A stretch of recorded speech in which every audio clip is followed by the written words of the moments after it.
बात आज की चैनल के कार्यक्रम आर पार में मैं सुरेंद्र चतुर्वेदी आपका स्वागत करता हूं। दोस्तों, भजन लाल की खान माफियाओं के विरुद्ध कार्रवाई क्या सिर्फ नाटक तो नहीं, एक पखवाड़े की हलचल के बाद फिर पटरी पर लौटा खनन और माफिया। बजरी पत्थर महंगे हुए तो राजनेताओं और अधिकारियों की बड़ी चौथ वसूली की रेट। आईएएस और आईपीएस अधिकारियों की माइंस कितनी है बताएगा कोई? दोस्तों, ना खुदा की खुदाई खत्म हो सकती है, ना खानों की खुदाई। दोनों ही अनवरत चलने वाली प्रक्रिया है। राजस्थान खुदाई के मामले में खुदा की मेहरबानी से सर्वश्रेष्ठ है। यहाँ के खान माफिया सर्वाधिक शक्तिमान हैं। इनके पास सरकारें चलाने और अधिकारियों की खरीद फरोख्त का लंबा हुनरमंद अनुभव है। आज़ादी के बाद राजस्थान में जितनी भी पार्टियों की सरकारें आईं, सभी देर सवेर खान माफियाओं के कब्जे में आ गईं। माफियाओं ने पहाड़ खोदे, जमीनें नोची, जंगल काटे और इनके साथ ही काटी चांदी की शिलाएं। खदानों में काम करने वाले लोग इतने ताकतवर हो गए कि लोकतंत्र के चारों स्तंभों को इन्होंने साम दाम दंड भेद से काबू में कर लिया। बारूद के धमाकों से इन्होंने खाने खोदी और बंदूकों के धमाकों से ईमानदारी के परखच्चे उड़ाए। अच्छे अच्छे ईमानदार राजनेता अधिकारी इनके सामने आए और इन्होंने या तो अपने सामने उनको सजदे में सर झुकाकर खड़ा कर दिया या रीढ़ की हड्डी तोड़कर चलता कर दिया। कई नेगवान इनकी गोलियों का शिकार होकर मारे गए, कई ईमानदार इनके डंपरों के नीचे कुचल दिए गए। जो हमसे टकराएगा चूर चूर हो जाएगा, यह नारा शायद खान माफियाओं ने ही इजाद किया होगा। पिछली कांग्रेस सरकार ने इन माफियाओं को सर पर बैठाकर खूब ताकतवर बनाया। सर पर बैठकर माफियाओं ने सरकार के सर को जमकर गीला किया। मंत्री खुद खान माफिया हो गए। उच्चाधिकारियों की बहुत बड़ी खेप बेनामी खान मालिक बन गई। इनके भाई बंधु रिश्तेदार निहाल हो गए। आईएएस और आईपीएस भी खानों के मालिक हो गए। मेरे पास ऐसे अधिकारी और राजनेताओं की लंबी फहरिस्त है जो खदानों के जरिए करोड़ों के वारे न्यारे कर रहे हैं। सरकार में शामिल ये बेशर्म लोग सरकारी राजस्व की चोरी करने वाले सबसे बड़े चोर हैं। पिछली सरकार के बाद अब भजन सरकार आई, जय वंशी वारे की का नारा गूंजा। नए मंत्रियों और नए सरकारी अधिकारियों ने खान माफियाओं की नाक में नकेल डालने के लिए पूरा पखवाड़ा घोषित कर दिया। खान खोदने वाले माफियाओं की जड़ें खोदने की कवायद शुरू कर दी गई। कंट्रोल रूम बनाए गए, शिकायतों के रजिस्टर खोले गए, छापे मारने के लिए टास्क फोर्स गठित की गई। 500 से अधिक लोग गिरफ्तार हुए, बेशकीमती उपकरण जब्त किए गए। इसी बीच पखवाड़ा खत्म हो गया।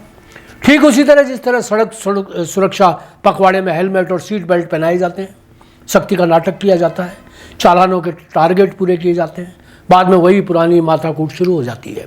500 के चालान से 100 रुपये देकर बचना शुरू हो जाता है। मित्रों, दुखद सत्य यही है कि भजन लाल की मंडली ने भले ही एक बार खान माफियाओं के बीच तहलका मचा दिया हो, मगर असलियत यही है कि खान माफिया आज भी उतने ही सक्रिय हैं, उतने ही ताकतवर हैं और उतने ही खाने कमाने और पहाड़ों को ठिकाने लगाने में मशगूल हैं। भजन मंडली का उनकी सेहत पर कोई प्रभाव नहीं पड़ा है। भीलवाड़ा के एक धुरंधर खान माफिया ने अपना नाम छुपाए रखने की शर्त रखते हुए बताया कि राज्य में खनन पूर्ववत जारी है। रफ्तार कम जरूर हुई है, मगर 4 दिन की चांदनी फिर अंधेरी रात वाली बात। भजन लाल की सख्ती से सिर्फ अधिकारियों और राजनेताओं की चौथ वसूली के पुराने रेट में इजाफा हो गया है। संबंधित सभी विभागों ने अपनी रेट ये कहकर बढ़ा दी है कि अब ऊपर वाले को सेट करना महंगा हो गया है। मेरे एक पत्रकार मित्र अशोक जैन ने ग्राउंड लेवल से जो रिपोर्ट भेजी है वह भी चिंताजनक है। खनिज प्रधान राजस्थान में अवैध एवं वैध खनन के कोई तय पैमाने नहीं हैं। आरक्षित वन क्षेत्र, नदियाँ, राजस्व भूमि, पहाड़, खनन माफिया खुली आंख से लील रहे हैं। जहाँ पहाड़ थे वहाँ मैदान भी नहीं बचे। नदियों को बचाने की एनजीटी की योजना में सेंध लगी हुई है। उधर पुरातत्व महत्व से जुड़े किलों और स्मारकों की चूलें हिला दी गई हैं। वैध खनन के अनुज्ञा पत्र लेकर उसकी आड़ में जिस तरह प्रदेश के बड़े खनन समूह कानून की धज्जियां उड़ा रहे हैं, उसके बाद भी उनका कुछ नहीं बिगड़ रहा। सुप्रीम कोर्ट की रोक के बाद भी अभियान में चित्तौड़ किले की तलहटी में न अवैध खनन थमा, न रोजाना शहर से गुजरती खंडे लगी ट्रैक्टर ट्रॉलियों के पहिए थमे। भीलवाड़ा में जिंदल और वेदांता तथा सीमेंट हब चित्तौड़ में सीमेंट कारखाने या तो नियम विरुद्ध कानून से चल रहे हैं या फिर मान लें कि राजस्थान में अवैध खनन बंद हो गया है। ऐसा समझा जाता है कि राजस्थान में अवैध खनन से जितनी राजस्व की चोरी होती है उससे बेहद कम राज्य का बजट है। प्रदेश में सचमुच वैध खनन होने लगे और उसके राजस्व से सरकार नाच कूद कर चल सकती है। सरकार के मंत्रियों की पहचान खनन माफिया के रूप में सामने आती है। तो कल्पना करिए कि कैसे बाढ़ खेत खा रही है। गहलोत सरकार पर खनन माफिया से साठगांठ होने के आरोप खूब लगे। नई सरकार आते ही अवैध खनन को रोकने में लग गई। 1-2 पखवाड़े के अभियान से क्या अवैध खनन कहीं रुक पाते हैं? पूरे अभियान में 2 जिलों की कमान संभालने वाले खनिज अभियंता की 20 उंगलियां एवं सर घी की कढ़ाई में नहीं जाएगा। ऐसा संभव नहीं।